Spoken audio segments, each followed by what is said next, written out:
And moving on, as Western influence wanes in Africa and countries like Russia and China, Turkey and the UAE make significant inroads. One European nation is intensifying its efforts to build deeper ties and to forge economic partnerships on the continent. Italy is making a concerted push into Africa, seeking to establish itself as a key player in the region's future.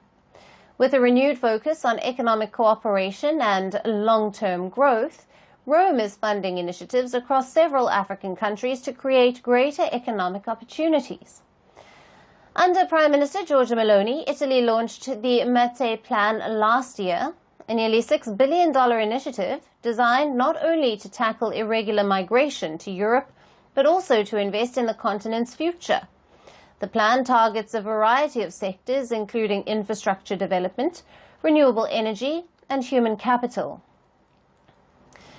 Projects funded through the Mattei Plan are already underway in 14 African countries. One key example is the $346 million investment in the Lobito Corridor, a vital trade route linking copper-rich regions in the DRC to Angola's ports. But that's not all. Rome is also addressing a key challenge in the continent, the need for skilled workers.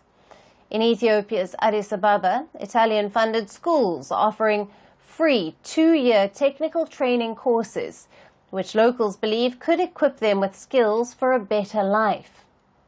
Similarly, in Kenya, Italy has partnered with the World Bank on a $227 million project to cultivate castor beans, a feedstock for biofuels. But why has Meloni been pushing for such investments in Africa? Now, according to a recent media interview, Meloni noted that Europe has made a big mistake in overlooking Africa's strategic relevance and its economic potential. She noted that Italy is a natural bridge between Europe and Africa and West Asia. Now, Rome has also repeatedly said it wants to serve as a transit hub for African energy, while at the same time stimulating investment to curb illegal immigration across the Mediterranean. Meloni promised last year that Italy would shun predatory temptations or paternalistic approaches. Now, in spite of this, some Italian diplomats working in Africa have hit back at Meloni.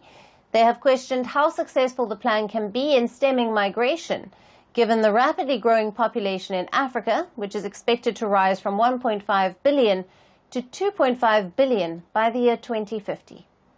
Despite the challenges, Italy has continued to push for African development as the continent's importance in global affairs increases.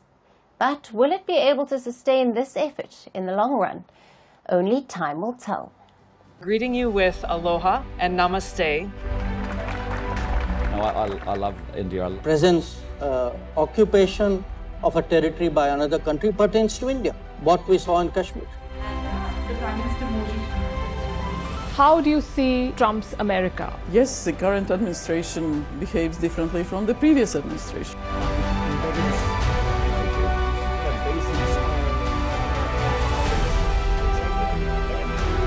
Are you saying that there are foreign powers who are trying to bring down the current government in Syria? Exactly. Iran, maybe Russia too.